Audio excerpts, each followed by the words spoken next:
Welcome to the Life After Life podcast, where we explore our soul's physical and non-physical journey. I'm Majona. Let's discuss angels, guides, and loved ones from the other side. And welcome back. We've got Thomas in the house. We are here. We're doing a podcast on the last couple of days of 2019. Yeah. This is it. Special edition here.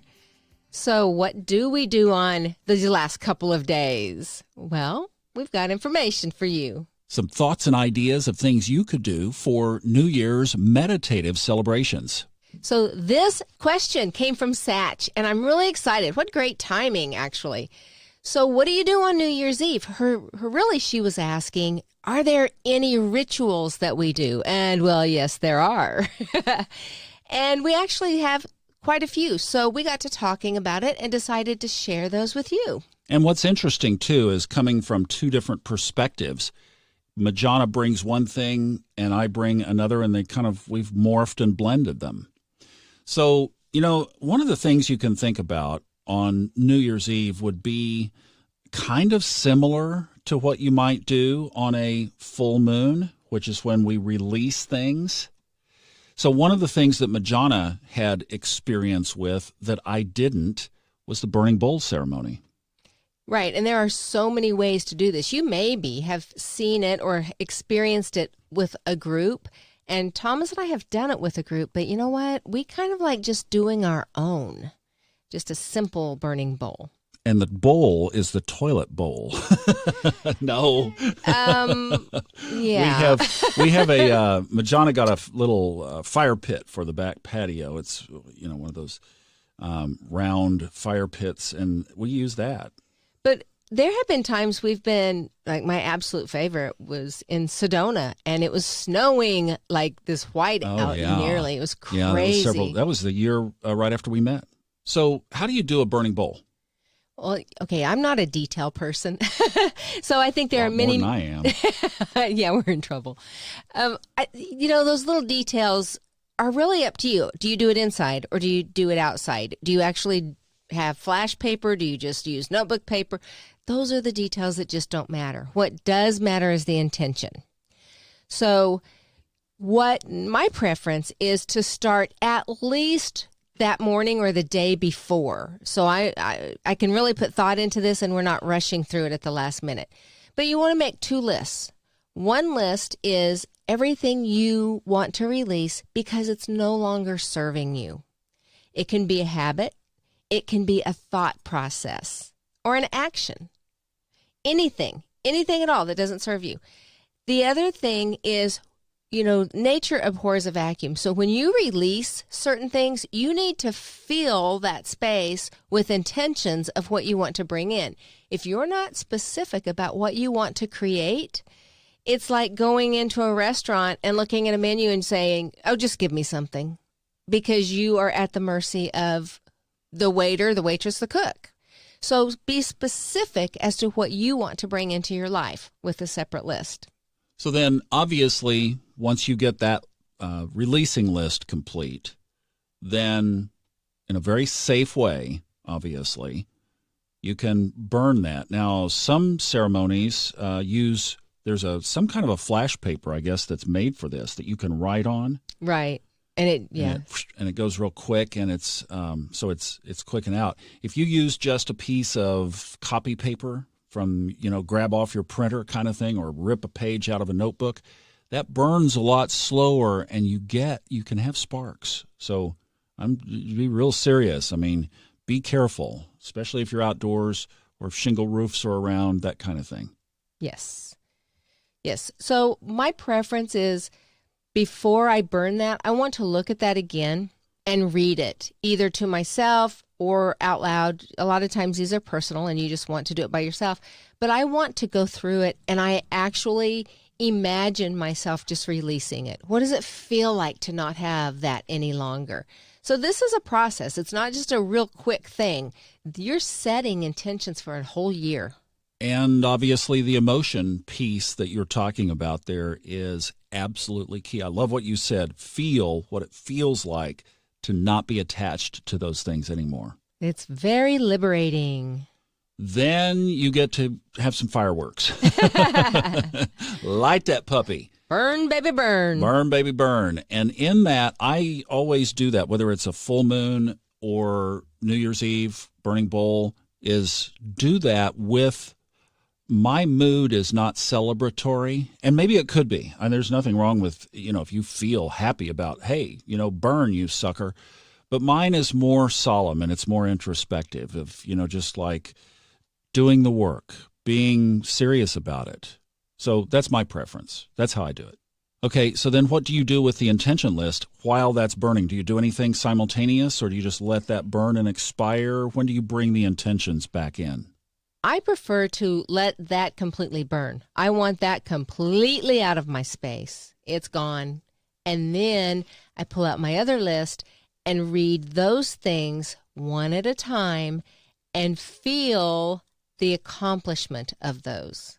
Feeling is huge here, right? It's not, visualizing is important, but feeling it is, I think, the key element. So one at a time, go through your list and feel that. And then you can tuck that list away. You don't want to burn that. You're hanging on to it. You can tuck it away or go into another strategy. Here's a good one. This one came to me when I was not conscious, but boy, did it wake me up. So you could take that list or create another list, and you basically fold it up, put it in a sealed envelope. And in some groups or churches and other places that do this collectively, some people will even collect the envelopes, stick a stamp on it, and mail it back to you, obviously, the end of the next year. Me, I always moved around too much, so that just didn't work. It's like, well, it'll probably come back to you. But the point is, when you seal it and forget it, and then open it up a year later, you will be amazed at how many things on that list have come to fruition. That's where the intention is important. Not only the intention, but the forgetting it, where you just dismiss it. You've made it so. You have felt it, and then you set the intention and released it, and your subconscious mind works its magic. Yeah, that's a really cool exercise. So something similar, instead of just doing a list, is to write yourself a letter. Yes. But write that letter as if it has already happened, right? Typical just scripting technique, right? Yes. Write it like a news story. Not fake news, real news. This is the real McCoy. Real stuff. Yeah. A letter to yourself. And that's pretty cool to open that up, at the beginning of December of that next year and say, oh, look, I said this is what I did. This is how great it felt. I was right, it does. Yeah, that's a really cool. And it really gets your subconscious mind in alignment with the intentions that you're putting on that piece of paper. Powerful. Some people do labyrinths. Walk a labyrinth. Yes, which is, it's just a walking meditation, nice and slowly. Again, setting intentions, because meditating doesn't have to be sitting still in lotus position. In fact, that's your least favorite. Yeah, no, that doesn't work for me. I get lists, but they're not what I'm looking for. Yeah, so a labyrinth, and they even have indoor labyrinths that are portable. They make me think of huge twister games. That is the sound of my fingers on Amazon buying one of those suckers. Get me an indoor labyrinth. All right. Now, I know some of the Centers for Spiritual Living and Unity type congregations, New Thought type places will do a white stone ceremony.